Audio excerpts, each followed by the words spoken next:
Tahimik na bumubuhos ang ulan habang nakatanaw si Jane sa bintana ng maliit niyang apartment. Hawak niya ang isang lumang larawan. Larawan nila na lalaking minsang pinangarap niyang makasama habang buhay. Kahit ilang buwan na ang lumipas, mula nang iwan siya nito para sa ibang babae, hindi pa rin niya magawang kalimutan ang bawat alaala. Ang marahang katok ang gumising sa kanya mula sa malalim na pag-iisip. "Jane, nandito na ako." Malumanay na sabi ni Bruce mula sa labas ng pinto. Agad niyang pinunasan ang mga luhang namuo sa kanyang mga mata bago ito binuksan. Pumugat ang pamilyar na ngiti ni Bruce habang may hawak na 2 baso ng mainit na kape at isang paper bag ng paborito niyang pandesal. Naisip kong baka hindi ka pa kumakain. Napangiti si Jane, ngunit halatang pilit. "Salamat, Bruce," ang sabi niya. Matagal nang magkaibigan ang dalawa. Mula pa noong kolehiyo, laging nasa tabi niya si Bruce. Tahimik lang itong sumusuporta. Hindi nanghihingi ng kapalit at hindi kailanman nagreklamo kahit paulit-ulit siyang nasasaktan sa maling taong pinipili niyang mahalin. Habang magkasalo silang umiinom ng kape, napansin din Bruce ang larawan na nakapatong sa mesa. Hindi na niya kailangang itanong kung sino yun. Alam niyang ang lalaking nasa larawan ang dahilan kung bakit hanggang ngayon na hindi pa rin lubusang masaya si Jane. "Iniisip mo na naman siya?" Maingat niyang tanong. Tumango si Jane at sabi, "Minsan iniisip ko kung ano bang kulang sa akin." Napabuntong hininga si Bruce at sabay sabing walang kulang sa'yo. At tinanong siya ni Jane, kung ganun, bakit hindi niya ako pinili? Hindi agad nakasagot si Bruce. Sa totoo lang, gusto niyang sabihin na kung siya ang nasa lugar ng lalaking yun, hinding-hindi niya sasayangin ang pagmamahal ni Jane. Pero alam niyang hindi pa yun ang tamang pagkakataon. Sa halip, ngumiti siya at sabay sabing, may mga taong hindi marunong pahalagahan ang regalong nasa harapan nila. Napayuko si Jane. "Sana ganun lang kadaling paniwalaan," sabi niya. Lumipas ang mga linggo. Mas naging madalas ang pagdalaw ni Bruce. Hinahatid niya si Jane sa trabaho, sinusundo kapag umuulan, at sinasamahan tuwing nalulungkot ito. Hindi niya kailanman ipinaramdam na obligasyon yun. Ginagawa niya ang lahat dahil mahal niya si Jane. Isang gabi, habang naglalakad sila sa parke, biglang tumigil si Jane. "Bruce," tawag niya. At sabay tanong, "Sa tingin mo ba, may darating pang taong mamahalin ako ng totoo?" Napangiti si Bruce kahit may kirot sa kanyang dibdib at sabay sabing meron. Tanong naman ni Jane, "Paano mo nasabi?" Sagot naman ni Bruce, "Dahil kilala kita. Kapag nakakilala ka ng tamang tao, hindi ka na niya pakakawalan." Napatingin si Jane sa kanya at sabay sabing, "Napakabuti mong tao." "Kung alam mo lang," bulong ni Bruce sa isip niya. Ilang araw ang lumipas, nakatanggap si Jane ng mensahe. Mula iyon sa dating nobyo. Humihingi ito ng tawad at nais siyang makausap. Kitang-kita ni Bruce ang pagkinang ng mga mata ni Jane habang binabasa ang mensahe. Parang muling nabuhay ang pag-asang matagal nang nawala. Masakit nung nakita niya yun, pero ngumiti pa rin siya. "Pumunta ka," sabi ni Bruce na ikinagulat ni Jane. At sabay tanong na, "Hindi ka ba magagalit?" "Bakit naman?" sabi ni Bruce. At sabi ni Jane, "Baka isipin mong tanga ako." At sabay sabing hindi ka tanga, Pero ang sabi naman ni Jane sa kanya, pero paulit-ulit ako nasasaktan. Sagot naman ni Bruce ay, dahil mahal mo siya. Himik na napaluha si Jane. Kinabukasan, nakita sila ng dating nobyo nito. Habang naghihintay si Bruce sa isang malapit na coffee shop, hindi niya maiwasang kabahan. Ilang oras ang lumipas bago niya muling nakita si Jane. Namumugto ang mga mata nito. Mabagal itong lumapit sa kanya at tinanong ni James kung ano nangyari. Mahina itong umiti. May iba na pala talaga siya. Wala lang sinabi si Bruce. Tahimik niya lamang niyakap si Jane. Hinayaan niya itong umiyak sa kanyang balikat. Sa bawat hikbi ni Jane, ramdam ni Bruce ay parang may kutsilyong unti-unting tumatagos sa kanyang puso. Hindi dahil nasaktan siya, hindi dahil wala siyang magawa upang burahin ang sakit ng babaeng pinakamamahal niya. Mula noon, mas lalo niyang iningatan si Jane. Dinadala niya ito sa mga lugar na makapagpapasaya rito. Pinapatawa kapag umiiyak. Pinakikinggan kahit paulit-ulit ang parehong kwento. At sa bawat araw na lumilipas, lalo lamang niyang napapatunayan ang isang bagay. Hindi siya ang laman ng puso ni Jane. Isa lamang siyang taong laging nandyan kapag nasasaktan ito. Isang gabi, magkasama silang nakaupo sa tabing ilog. Biglang nagsalita si Jane. Bruce, lumingon sa kanya ito. Bakit hindi ka napapagod? Tanong ulit ni Jane. Ako, napapagod akong mahalin ang isang tao na hindi naman ako mahal. Napangiti si Bruce at sabing, dahil kapag mahal mo ang isang tao, hindi mo binibilang ang pagod. At bigla na lang napangiti si Jane sa kanya. Tanong na, pero paano kung hindi ka rin niya mahal? Saglit na natahimik si Bruce. Pagkatapos ay tumingin siya sa malawak na ilog. Masakit, sabi ni Bruce. At tanong ni Jane kung sobra ba. At ang sagot naman ni Bruce ay sobra. At biglang may habol na tanong, bakit hindi ka sumusuko? Huminga ng malalim si Bruce bago muling ngumiti at sagot niya, dahil minsan, sapat nang makita mong masaya ang taong mahal mo. Hindi alam ni Jane kung bakit biglang bumigat ang pakiramdam niya. May kung anong kakaibang lungkot sa mga salitang binitawan ni Bruce. Parang may lihim itong matagal nang ikinikimkim. Ngunit bago pa siya makapagtanong, tumunog ang cellphone niya. Muli na namang nagpadala ng mensahe ang dating nobyo. At sa simpleng pagngiti ni Jane habang nakatingin sa screen, muling nabasag ang pusong pilit binubuo ni Bruce. Tahimik siyang tumingin sa ilog habang pinipilit itago ang sakit sa likod ng kanyang mga ngiti.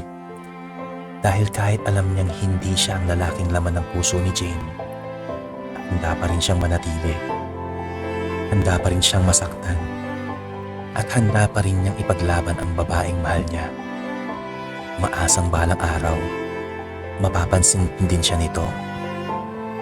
Hindi bilang kaibigan, kundi bilang lalaking pipiliin itong mahalin. Lumipas ang mga buwan, ngunit hindi nagbago si Bruce.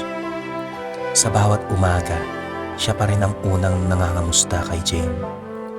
Siya rin ang huling nagsasabing mag-ingat bago ito matulog. Hindi siya humihingi ng kapalit. Hindi niya kailanman pinilit si Jane na suklian ang pagmamahal niya. Masaya na siyang makita itong nakangiti. Ngunit isang araw, muling nagpakita ang dating nobyo ni Jane. Humingi ito ng isa pang pagkakataon. Dahil hindi pa tuluyang naghihilom ang sugat ng puso niya, pumayag si Jane na makipagkita. Nang malaman iyon ni Bruce, ngumiti lamang siya. Kung saan ka magiging masaya, susuportahan kita, sabi ni Bruce. Hindi alam ni Jane kung bakit parang may lungkot sa mga mata ni Bruce. Ngunit hindi niya iyon pinansin. Buong akala niya, nagbago na ang dating nobyo. Subalit makalipas lamang ang ilang linggo, muli siyang niloko nito. Hindi lang isa, kundi dalawa pa ang iba pang babaeng sabay niyang nililigawan. Gumuho ang lahat ng pag-asang pilit niyang binuo. Sa gitna ng malakas na ulan, walang direksyong naglakad si Jane habang umiiyak. Wala siyang ibang naisip tawagan kundi si Bruce. Hindi pa man ito nakakasagot sa telepono, naramdaman na niya ang pagdating nito. Huminto ang isang kotse sa tabi niya. Agad bumaba si Bruce, bitbit ang payong. Hindi ito nagtanong, hindi ito nanumbat. Tahimik lamang siyang lumapit at isinukbit ang payong sa kanilang dalawa. Umuwi na tayo. Sa simpleng apat na salitang yun, tuluyang bumagsak ang lahat ng pagtatapang ni Jane. Niyakap niya si Bruce habang humahagulgol at sabay sabing, pagod na ako." Mahigpit siyang niyakap ni Bruce at sinabi niyang, "Alam ko. Ang sakit na, alam ko." At sinabi ni Jane, bakit ba hindi niya ako kayang mahalin? Napapikit si Bruce dahil ang tanong na yun ang matagal na rin niyang gustong itanong sa sarili. Bakit hindi rin siya ang kayang mahalin ni Jane? Ngunit hindi niya yun sinabi. Sa halip, marahan niyang hinaplos ang buhok nito. Sabay sabi niyang, "Nandito lang ako." Makalipas ang ilang araw, nagsimulang umiwas si Bruce. Hindi dahil tumigil na siyang magmahal, kundi dahil napagtanto niyang baka lalo lamang niyang pinahihirapan ang sarili nito. Kung hindi siya kayang piliin ni Jane, kailangan na rin niyang matutong piliin ang sarili niya. Napansin agad yun ni Jane. Hindi na siya sinusundo. Hindi na ito bigla ang dumarating na may dalang kape. Hindi na rin itong palaging tumatawag. Unti-unting nananahimik ang mundong dati puno ng presensya ni Bruce. Doon lamang niya napansin kung gaano kalaki ang puwang na iniwan nito. Isang gabi, hindi mapakali si Jane. Ulit-ulit niyang binasa ang mga lumang mensahe ni Bruce. Mga simpleng paalala, mga biro, mga salitang inaakala niyang normal lamang. Ngayon, bawat isa ay may ibang kahulugan. Bigla niyang naalala ang lahat. Ang mga gabing hindi siya iniwan. Ang mga panahong siya ang sumalo sa bawat luha niya. Ang mga araw na mas inuuna ni Bruce ang kaligayahan niya kaysa sa sarili nitong nararamdaman. Unti-unting bumigat ang dibdib niya at napaluha siya. Hindi dahil sa dating nobyo niya, kundi dahil ngayon lamang niya naisip kung gaano karaming beses nasaktan si Bruce habang pinipili niyang mahalin ang ibang tao. Kinabukasan, agad niyang pinuntahan ang apartment ni Bruce, ngunit walang sumasagot. Nag-aalala siyang tumawag sa kapatid nito. Doon niya nalaman na isinugod pala sa ospital si Bruce matapos mawalan ng malay dahil sa sobrang pagod at mataas na lagnat. Nanlambot ang mga tuhod ni Jane. Agad siyang nagtungo sa ospital. Pagdating niya sa silid, nakita niyang mahimbing na natutulog si Bruce. Maputla ang mukha nito. Ngayon lamang niya naisip. Habang abala siyang umiiyak para sa lalaking paulit-ulit siyang sinasaktan, may isang taong tahimik na inuubos ang sarili para lamang siguraduhing hindi siya nag-iisa. Mahigpit niyang hinawakan ang kamay ni Bruce. Napaluha siya at sabi niyang, "Patawad." Mabagal na nagmulat ang mga mata ni Bruce. Napangiti siya nang makita si Jane at tinanong siya, bakit ka umiiyak? Mas lalo lamang napaiyak si Jane at sinabi niyang, dahil napakatagal kong naging bulag. Hindi nakaimik si Bruce. Dati, akala ko mahal ko pa rin ang nakaraan, sabi ni Jane at huminga ng malalim si Jane. At sunod na sinabi nito, pero nang mawala ka sa tabi ko, doon ko lang naintindihan na ikaw pala ang naging tahanan ng puso ko. Hindi makapaniwala si Bruce sa kanyang narinig.